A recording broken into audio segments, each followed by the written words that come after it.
네, 오늘 설교를 위해서 제가 서론을 구성하다가 먼저 좀 사진을 보여드릴 게 있어서 오늘은 사진을 보여드리는 거 좀 양해를 부탁드립니다. 네, 저의 고양이입니다. 저희 고양이인데 왼쪽은 처음에 유기모였을 때 이제 버려진 새끼를 데려왔을 때의 모습이고요. 오른쪽은 지금 모습입니다. 아주 굉장히 잘 자랐죠. 이 고양이 한 마리 채다를 키우고 있는데요. 친구네 회사 창고에 버려져 있던 새끼 고양이입니다. 이제 사진을 내려주셔도 됩니다. 태어난 지 한 달이 지났지만 삐쩍 말라 있었습니다. 감기가 걸려서 눈을 못 떴습니다.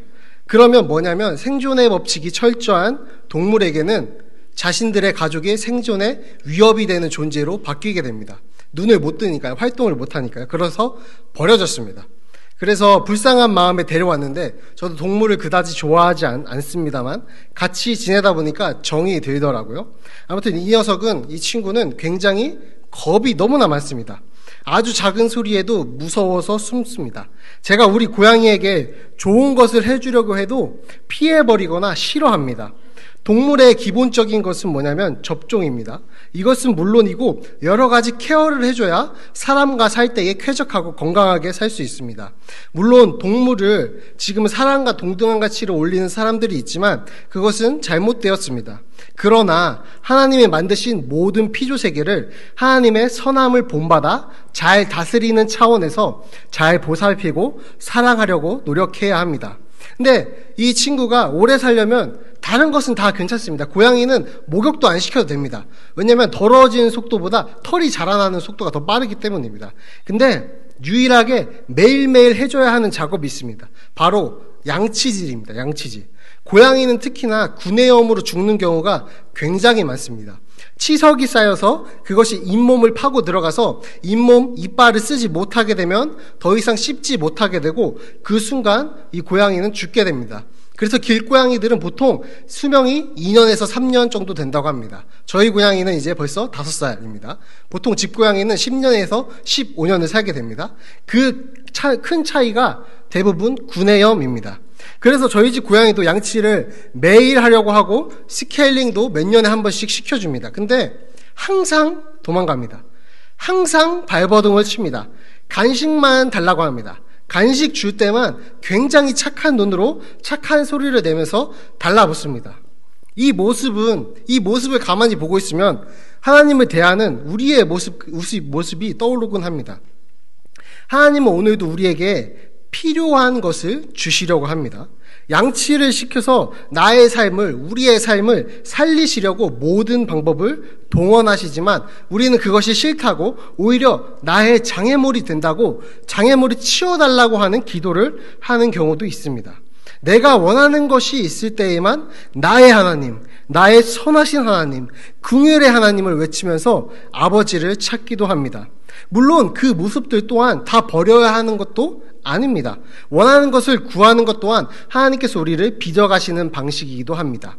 솔직한 마음으로 하나님께 구하고 아버지는 하나님과 깊은 교제 속에 성숙해 나가면서 그 뜻을 점차 알아가는 겁니다. 그런데 우리가 더 가져야 할 태도는 바로 의존성입니다. 하나님에 대한 의존성. 우리 고양이는 집에서 자기가 싫은 것을 하려고 하면 잘 피해 다닌다고 했습니다. 안으려고 해도 너무 싫어합니다. 양치도 도망가고 합니다.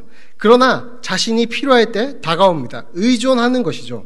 근데 유일하게 저에게 전적으로 안겨서 제가 자신의 모든 세계인 것처럼 절대로 떨어지지 않으려고 할 때가 있습니다.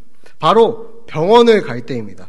밖에 나가는 순간 이 고양이는 온몸이 얼어붙어서 유일한 자신의 보호자, 자신의 익숙한 것인 저를 애타게 탔고 저의 품에 1시간 넘게 안겨 있습니다. 1분도 안겨있기 싫어한 아이가 1시간 넘게 안겨 있는다는 것이죠. 자신이 감당하지 못하는 압도적인 위협 속에 유일하게 의지할 수 있는 저를 찾은 것입니다. 이것은 우리의 신앙과도 닮아 있습니다. 우리는 하나님 아버지를 섬기면서 살아갑니다. 하지만 평소에는 하나님을 찾을 때도 있고 나의 힘을 의지할 때도 많습니다. 어쩔 때는 하나님을 피해버리기도 합니다.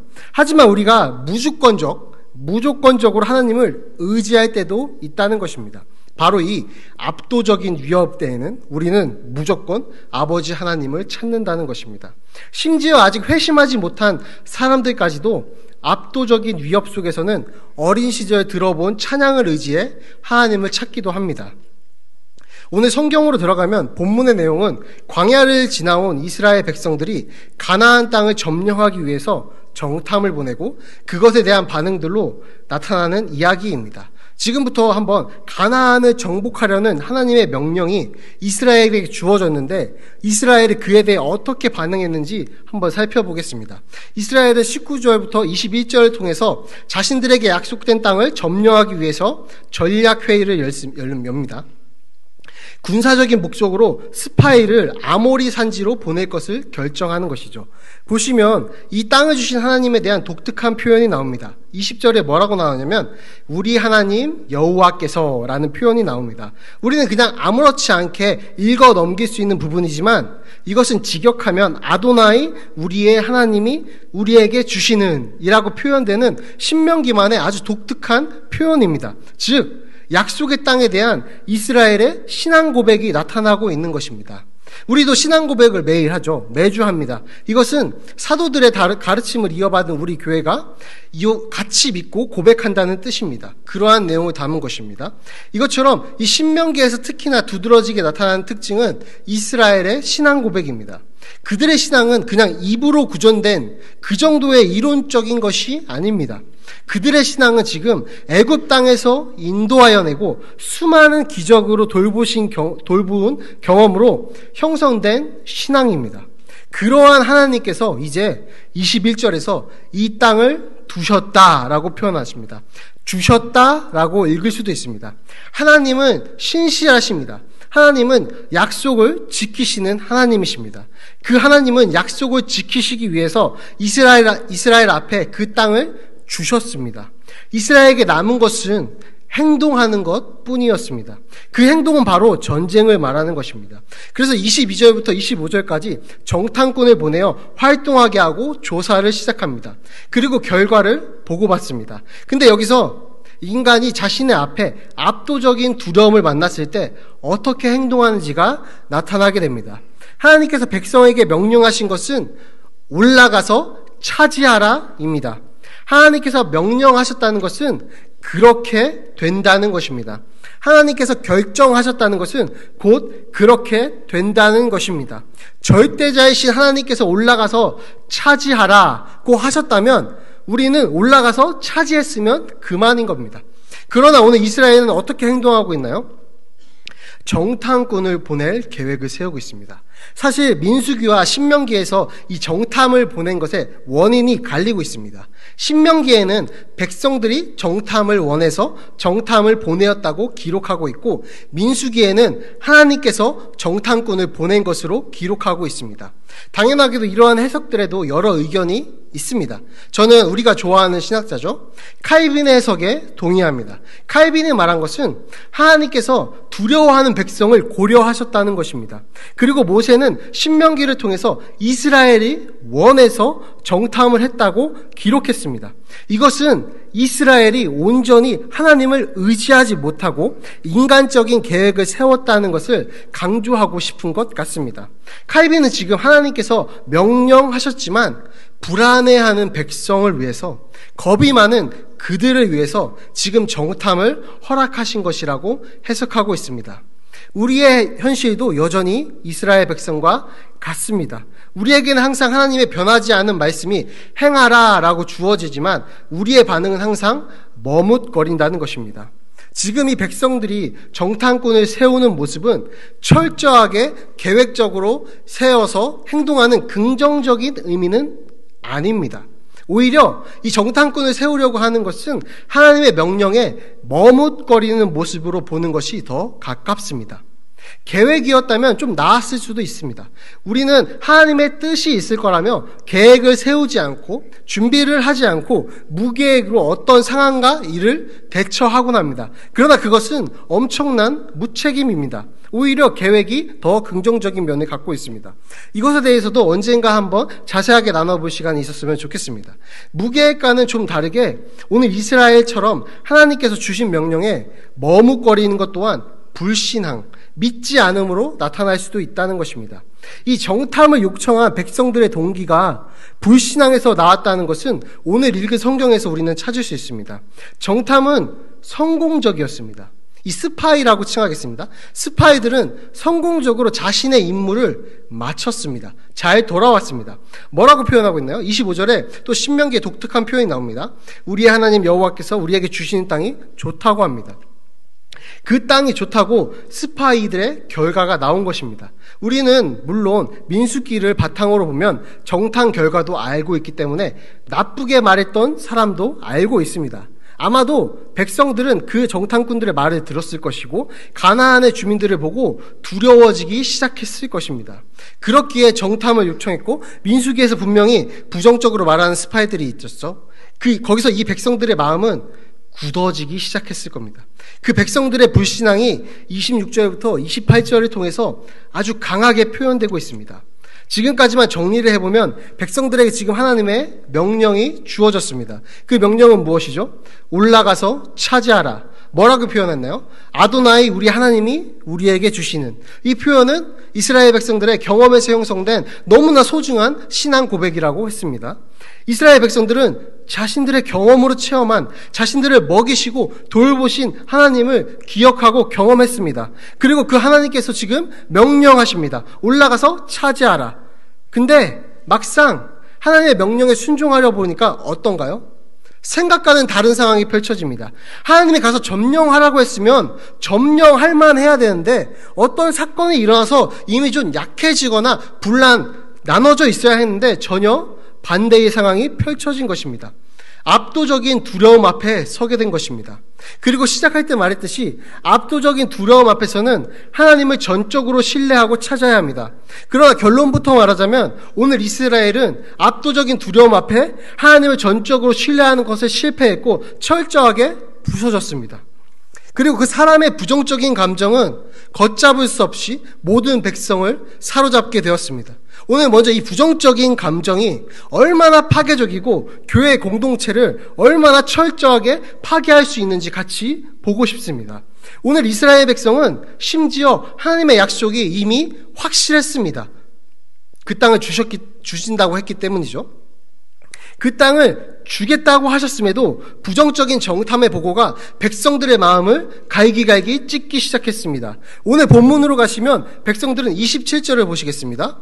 부정적인 흐름이 절정에 달합니다. 어디까지 가버렸냐면 하나님께서 이스라엘을 출애굽하신 것이 구원이 아니라 죽이려고 했다고 표현하고 있습니다. 자신들을 미워했다고 말합니다. 하나님의 신실하심을 완전히 오해하고 왜곡하고 있습니다. 하나님의 구속의 역사를 완전히 부인하는 아주 무서운 행동을 하고 있다는 것입니다. 공동체 안에 흐르는 부정적인 생각은 처음에는 작은 시작일지 모르는 불안한 말들이, 불만들이 어느새 눈덩이처럼 커져서 지금 이 백성을 어디까지 끌고 가고 있냐면 하나님께서 하신 모든 선한 일을 부정하는 아주 무서운 죄까지 끌고 왔다는 것입니다. 이렇게 교회 안에 부정적인 말과 생각과 행동은 엄청난 파괴력을 가지고 우리 믿는 자들을 갈기갈기 찢어놓는다는 것입니다. 자신들이 해낼 수 없을 것 같은 압도적인 두려움 앞에서 지금 이스라엘은 하나님의 약속도 잊어버렸습니다. 더 나아가서 하나님을 왜곡하고 있습니다. 하나님이 우리에게 주신 모든 선한 일을 잊어버리는 상태까지 나아가게 됐다는 것입니다. 부정적인 생각이 지배한 공동체의 모습은 아주 처참한 결과로 나타나게 된 것입니다. 이스라엘이 정탐을 보낸 것은 물론 그 바탕에 백성들의 불신앙이 깔려 있다고 했습니다. 그러나 정탐의 목표는 원래 무엇인가요? 성경에도 나와 있습니다. 22절에 명확하게 나와 있습니다.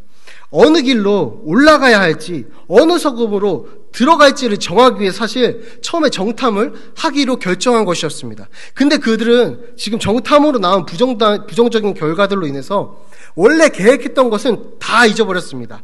지금 하나님에 대한 원망과 가나안 주민들에 대한 두려움에 압도당해버렸다는 것입니다. 하나님에 대한 기대와 신뢰보다 두려움이 더 커져서 이스라엘 백성들을 삼켜버린 것입니다. 이것이 인간의 모습입니다. 너무나 연약한 모습입니다. 제가 전 교회 청년으로 처음에 갔습니다. 거기 이제 사역자로 간 것이 아니라 원래는 청년으로 가게 되었습니다. 제가 이제 성인이 되어서 방황하다가 이제 정착한 곳이 전 교회가 처음 이었기고 거기에 오랜 시절이 있었기에 제가 예시를 들면 전 교회 예시를 많이 들 건데 이해해 주시기 바랍니다. 이제 청년으로 가게 되었는데 가장 먼저 가장 빨리 알게 된 것이 무엇인지 아십니까? 교회의 역사였을까요? 교회의 비전이었을까요? 아닙니다. 바로 청년 공동체 안에 누가 누구랑 만났는지 관계들을 가장 먼저 알게 되었습니다. 아주 그냥 얽히고 섞여 있습니다. 그냥 아주 그냥 난리가 났습니다. 심지어 그 교회에서 어린 시절부터 자란 친구들이 많습니다. 이제 온세계 교회에 계셔서 온세계 키즈라고 부릅니다. 거기는 온세계 키즈들이 많아서 초등학교 때부터 사귀었던 이야기가 초딩 때 만났던 아이들의 이야기가 20대 후반에 간 저에게도 들려왔습니다. 알려왔습니다. 그러면서 쟤는 어떻고 쟤는 어떻다 하는 평가들이 너무나 많았습니다. 평가도 저에게 전해지는 거죠. 저는 편견 없이 대하고 싶지만 이미 들어버린 이야기들로 인해서 제가 어떤 친구와 관계를 형성하기도 전에 그들에 대한 이미지가 생겨버린다는 것입니다. 그래서 당시 청년부 목사님께서는 설교 중에 너무나 이게 심각해지니까 설교 중에 대선언과 대협약을 맺었습니다. 어떤 협약이었냐면 이제부터 10년 넘은 연애 이야기들은 없는 이야기로 합시다 라고 협약을 맺었습니다. 그렇게 하기로 하자라고 협약을 맺었습니다. 이 정도로 이러한 꼬리표와 부정적인 것들은 공동체를 끊임없이 따라다니면서 교회를 휘저어놓습니다. 그 당시 제 가장 친한 친구가 우연히 길에서 교회의 자매를 만난 겁니다. 너무 반갑겠죠? 그래서 그냥 같이 걸어갔습니다. 집의 방향이 같으니까요. 근데 그것을 어떤 교회분이 보셨습니다. 그리고 이렇게 소문이 나기 시작했습니다. 어떻게 소문이 났을까요? 예상하셨죠? 그 자매랑 어떤 교회 청년 형제랑 연애하더라. 그래, 연애까지는 어떻게 오해할 수 있는 소문이죠? 같이 걸어갔으니까요, 밤에. 근데 그게 그 자매의 어머니 권사님한테도 귀에 들어가게 됐는데 어떻게 그 권사님 어머니께서 들으셨냐면 너의 딸이 결혼할 남자친구를 교회에 데려왔더라 라는 소문으로 변경이 되었습니다. 아주 엄청나게 멀리 가버렸습니다. 이렇게 소문이 와전이 되는 것이 점점 이상하게 변해 가기 시작합니다.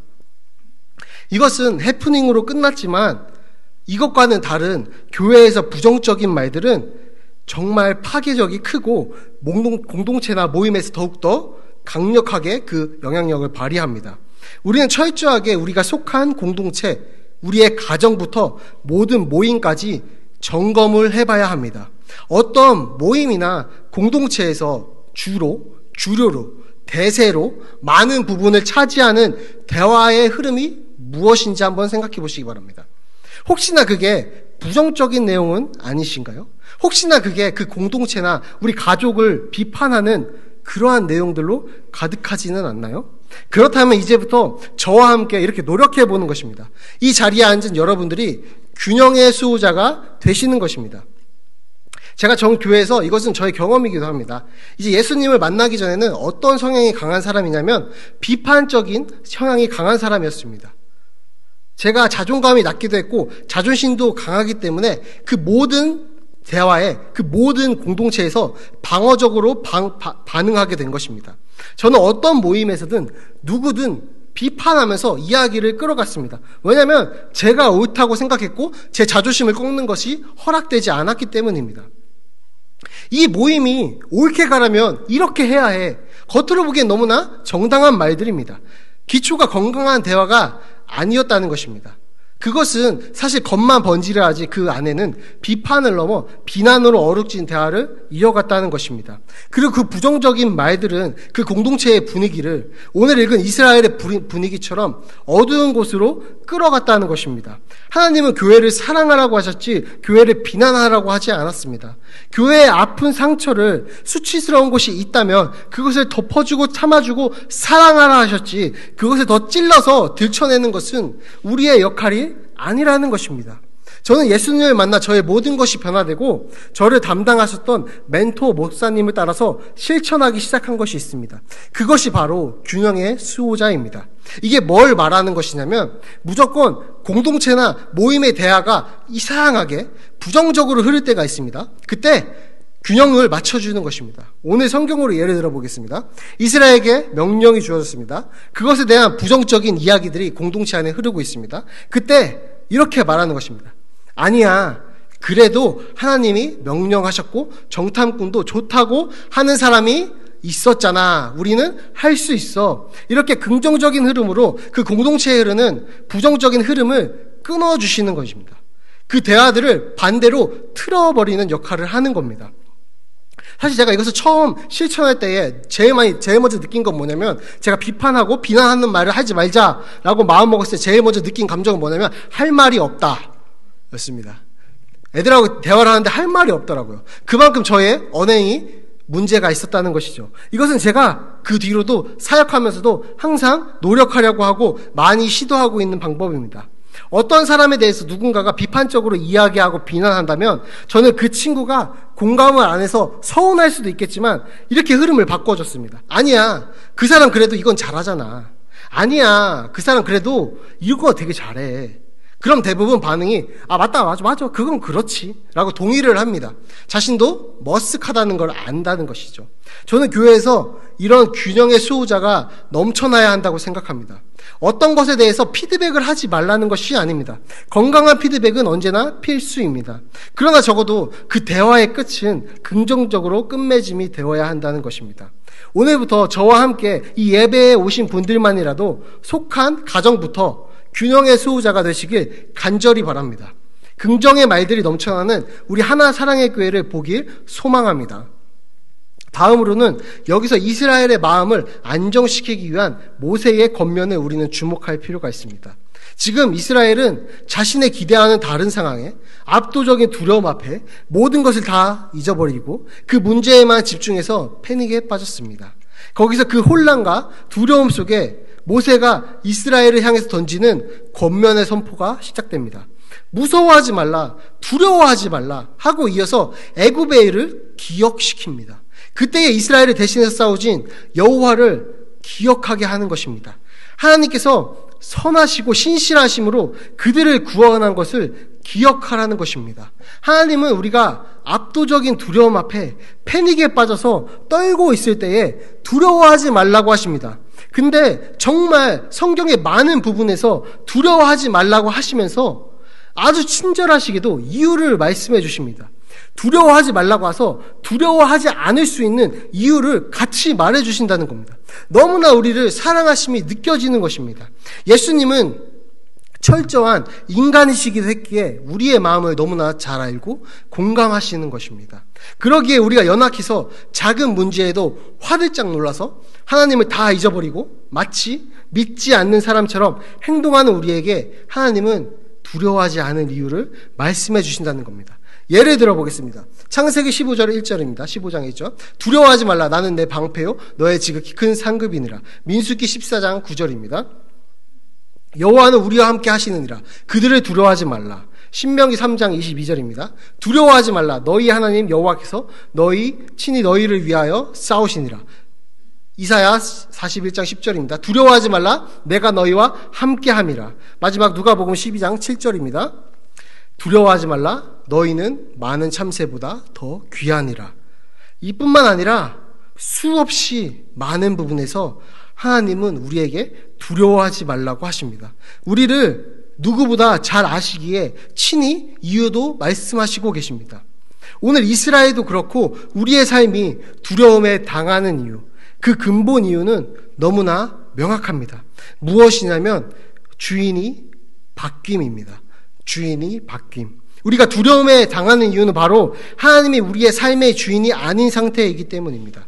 시편 27편 1절을 보시면 여호와는 나의 빛이요 나의 구원이시니 내가 누구를 두려워하리요. 지금 이것을 반대로 생각하면 두려워한다는 것은 여호와가 나의 빛이 아니기 때문입니다. 나의 구원이 아닌 상태이기 때문입니다. 여호와가 나의 주인이 아니기 때문입니다. 아주 유명한 시편 9절이 있죠. 앞에만 말하면 다들 아실 겁니다. 여호와는 나의 목자시니 내게 부족함이 없으리로다. 내가 두려움을 느끼고 무엇인가 더 채워져야 두려운 상태가 해소될 것만 같은 상황이라면 오늘 이스라엘 백성처럼 가나안을 정복하는데 자신들이 그들과 비교하면 너무나 초라한 상태여서 무엇인가 더 있어야 할 수 있을 것 같은 마음이라면 여호와가 나의 목자가 아닌 상태라는 것입니다. 그래서 오늘 하나님은 우리에게 두려워하지 말라고 하시면서 그 이유를 말씀해 주고 계시는데 그것이 무엇을 하고 계시는 것이냐면 어떤 작업을 우리에게 하시는 것이냐면 우리의 주인이 누구인가를 묻고 계시는 겁니다. 너의 주인이 누구이냐? 왜 두려워하고 있냐? 너의 주인은 바로 나 여호와다 라고 말씀하시고 계시면서 다시 한번 이스라엘 백성처럼 두려움에 압도당한 우리들에게 권면하시고 격려하시는 것입니다. 절대자이신 전능자이신 하나님이 우리의 주인 되시는 것만이 우리가 두려움에서 피할 수 있는 유일한 길이기 때문입니다. 이 과정에서 우리가 두려움을 느끼는 것은 지금 나의 주인이 바뀌는 상태라는 것을 말씀드렸는데요. 그것을 다시 하나님의 주인으로 하나님을 주인으로 돌이키려면 우리는 한 가지 작업을 해야 합니다. 그 한 가지는 무엇이냐면 기억하는 것입니다. 뭘 기억하는 것이냐면 오늘 이스라엘 백성에게 모세가 하는 설교처럼 우리에게 행하셨던 선한 일을 기억하는 것입니다. 우리를 구원하셨던 그 순간들을 떠올리는 것입니다. 우리는 얼마나 연약하냐면 오늘 이스라엘 백성처럼 압도적인 두려움을 만나고 그 두려움에 압도되면 이미 내 삶에 행하신 선하신 흔적까지도 다 없던 일처럼 치부해버린다는 것입니다. 그 선하신 흔적들을 의심한다는 것입니다. 왜곡한다는 것입니다. 은혜가 충만할 때는 그저 그래 그 일이 없었으면 내 삶이 이렇게 되지 않았겠지, 나의 삶이 상처받는 흔적들이 하나님의 은혜로 덮어졌지 라고 생각하지만 두려움에 휩싸이면 역시 그때 그렇게 되어서 이렇게 고통받고 있는 거야 라고 하나님께서 행하신 모든 선한 일을 내 삶에 함께 하신 동행의 흔적들을 다 지워버리려고 한다는 것입니다. 그것을 당장 멈추고 우리는 기억해야 한다는 것입니다. 뭘 기억하냐면 하나님이 선하시다는 것을 기억하는 것입니다. 지금 모세는 두려움에 빠진 이스라엘에게 다시 하나님을 주인으로 삼게 하기 위해서 이 작업을 하고 있는 것입니다. 우리가 겪는 슬픔이 무엇이 있을까요? 여러 가지 슬픔이 있겠지만 갑작스러운 죽음이 우리가 겪는 슬픔 중에는 가장 어려운 것 중에 하나가 될 것입니다. 저는 제 또래 친구들이 부모님이 벌써 5번째 암으로 소천하셨습니다. 제가 30대 초반인데 이 30대 초반에 부모님이 암으로 돌아가셨다면 이제 막 어른이 된 청년들은 정말 말할 수 없는 두려움과 슬픔으로 다가올 것입니다. 저의 모건이었던 그 친구가 장례식에서 저에게 하나님을 믿는데 왜 이런 일이 있냐고 설명해 보라고 하면서 절규할 때에 그 헤아릴 수 없는 큰 슬픔 앞에 저는 할 말을 찾지 못했습니다. 그러나 저는 그 친구에게 딱 한마디 선하신 하나님을 기억해달라고 간절하게 부탁하고 기도하면서 그 장례식을 나온 기억이 있습니다. 이제 말씀을 맺으려고 하는데요. 지금 우리는 어려운 상황을 마주하고 있습니다. 혹은 헤아릴 수 없는 슬픔 속에 있을 수도 있습니다. 그렇다면 그 압도적인 두려움 상황에 계시다면 기억하시면 좋겠습니다. 먼저 선하신 하나님을 기억하는 것입니다. 하나님은 우리에게 악하게 대하실 수가 없습니다. 심지어 하나님의 아들은 이 세상을 경험하셨다는 것을, 우리의 모든 두려움과 슬픔을 완벽하게 경험하셨다는 것을 기억하시면 좋겠습니다. 우리의 약함과 허물을 다 아신다는 것입니다. 선하신 하나님은 우리를 항상 선하게 인도하고 계시다는 것입니다. 그리고 우리 삶에 하나님의 그 선하신 흔적을 기억해내시기 바랍니다. 우리 삶에는 셀 수 없을 정도로 하나님의 은혜가 흐르고 있습니다. 그것들을 기억해내시기 바랍니다. 그것을 기억해서 그 부정적으로 흐르는 두려움과 슬픔을 끊어내시기 바랍니다. 히브리서 4장 15절입니다. 우리에게 있는, 함께 읽겠습니다. 히브리서 4장 15절입니다. 우리에게 있는 대제사장은 우리의 연약함을 동정하시 못하실 리가 아니요 모든 일에 우리와 똑같이 시험을 받으시느로되 죄는 없으시니라. 아멘. 이것은 분명히 기록된 사실입니다. 우리의 연약함을 다 아십니다. 우리의 그 압도당하는 두려움들까지도 다 아십니다. 그래서 때로는 두려움에 사로잡혀서 우리는 미련한 선택과 결정을 하지만 그것까지 다 아십니다. 그래서 오늘 성경을 통해서 두려워 말라 하시고 그 이유까지도 말씀해 주시는 것은 우리의 주인 되신 분이 전능자라는 것을 기억하라고 하시고 하는 겁니다. 가장 크신 그분을 기억해낼 때에 우리는 두려움을 멈추고 우리에게 주어진 하나님의 약속과 신실함을 볼 수 있다는 것입니다. 지금 닥친 문제가 가장 커 보이지만 가장 큰 하나님을 바라보시기 바랍니다. 모든 문제는 전능하신 하나님 앞에 먼지보다 작아질 것입니다. 하나님의 아들이 사람이 되셨습니다. 이것을 기억하시기 바랍니다. 오늘 백성들은 두려움에 압도당해서 하나님의 이런 압도적인 위로, 격려에도 불구하고 가나안 정복에 실패했습니다. 기억해내지 못했기 때문입니다. 선하신 하나님을, 이스라엘 백성들의 삶에 행하신 흔적을 기억해내지 못했고, 기억하지 못한 결과는 그들의 신앙 고백이었던 아도나이 하나님이 우리에게 주시는 이라는 고백을 성취하지 못하게 되었습니다. 압도적인 두려움 속에서 압도적인 은혜로 우리를 구원하신 전능자를 기억하시기 바랍니다. 그 기억은 우리의 삶에서 우리가 체험할 하나님의 능력이 될 것이고, 그 능력은 우리가 경험한 우리의 입으로 고백할 우리의 각 개인의 신앙 고백이 될 것을 확신합니다. 그러한 우리 성도님들 되시길 주님의 이름으로 축복합니다.